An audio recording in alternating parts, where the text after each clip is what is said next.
Good morning, Americans. This is your favorite alien here on the morning of Thursday, May 2024. Today's commentary is on the Palestinian situation here in Israel. I was in a hospital last week and I had a roommate that was an older gentleman from Lebanon. His family came by and we had some discussions. And their position is that Palestine is Arab. I tried to explain to them, and they don't understand. They say it's their land. Well, technically, for a couple of centuries it was their land. But Palestine has never been anybody's land. It's always been some people coming in and taking it over, and other people coming in behind them. Was there a time before the Arabs that there was no Arabs in Palestine or Jews? Yes. Will there be a time where there be no Jews in Palestine and no Arabs in Palestine? Oh, you betcha. Sooner than you think, too. But, the answer to the Palestinian situation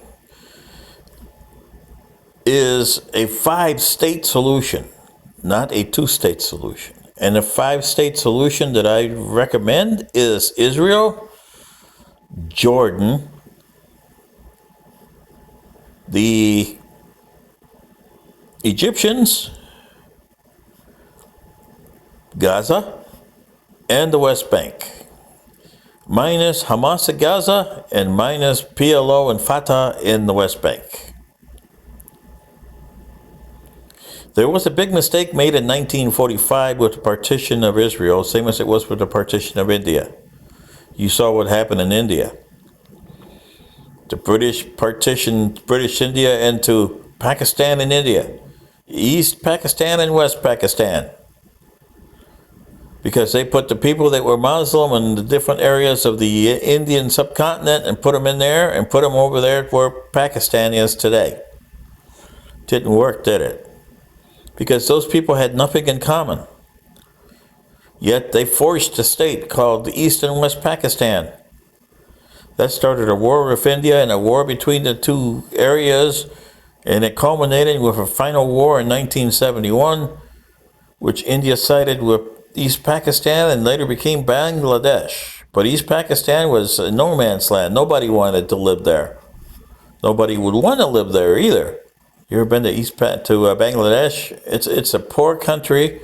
It floods. I mean, it just has no defenses. Poor guys. A lot of people die on a yearly basis there, and it's very heavily populated. West Pakistan, or Pakistan as it's called today, is a lot less populated as far as per area square mile. And it developed because they had resources and they had a lot more people, and it developed into a powerful state that rivals India, and it can give India problems. Now, over in the Palestine situation. This was the British again, and they decided to split the territory they called Palestine, which was today's Gaza, Israel, the West Bank, and Jordan, into 2 states. They called it the 2-state solution. Israel and Jordan, because Jordan was called Transjordan at the time. So they took the population that was Arab over in the Israeli territory and moved them to the West Bank or Gaza. Kind of crazy, huh? Well, the West Bank is known for all kinds of stuff. Historical, it's got 3 religions that call that area hotspot. So the West Bankers, they were and said, okay, this is part of the new state of Jordan. And the Gaza Strip would be administered by the state of Egypt, or the kingdom of Egypt under King Farouk. Boy, was that a big mistake. Anyway, so they did. In the 1948, started a war, finished up in early 1949. Then they had another one in 56. And by 1967, the Israelis have had enough. We don't want this. We'll take over the other two. They took over the West Bank, and they took over Gaza, and they took over the Golan Heights. We'll show them we mean business. Well, they showed them they mean business, right? Yeah. So almost 60 years later, here we are in the same problem. Israel still controls to a certain extent the same items that he did in 67. But today I submit that the question of Palestine should be answered with a 5-state solution. 5 states. Hear me, Americans. 5-state, not a 2-state solution. And the states would be Israel, Jordan, Egypt, Gaza, excluding Hamas, and West Bank, excluding PLO and Fatah. With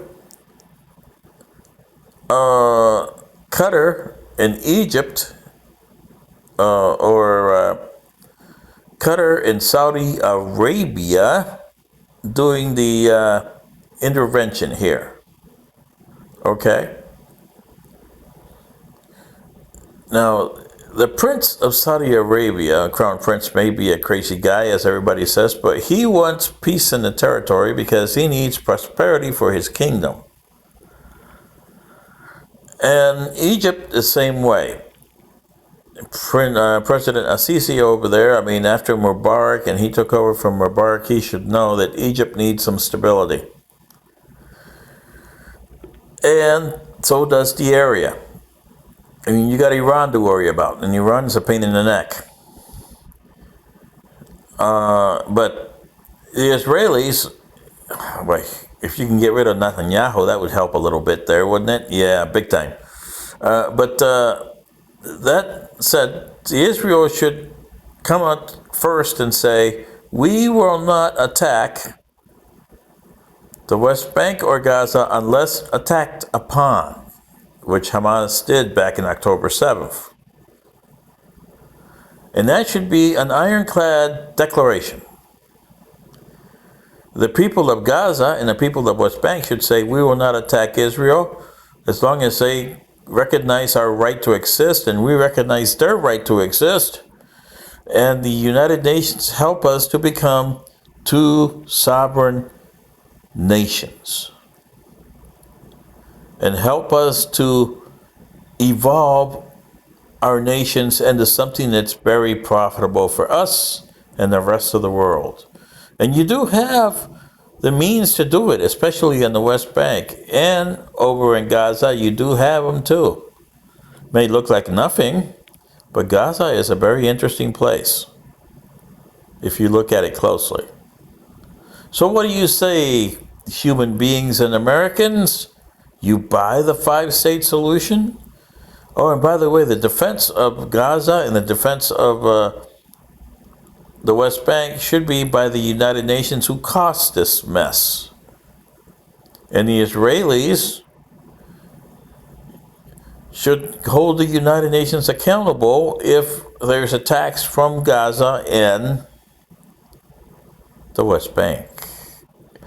And I guarantee you that whether you hate each other, Arabs and Israelis want to live peacefully, because they got a lot in common whether they like it or not. Their 2 religions are crazy, but they're close-minded, and yes, they have a lot in common. Good day.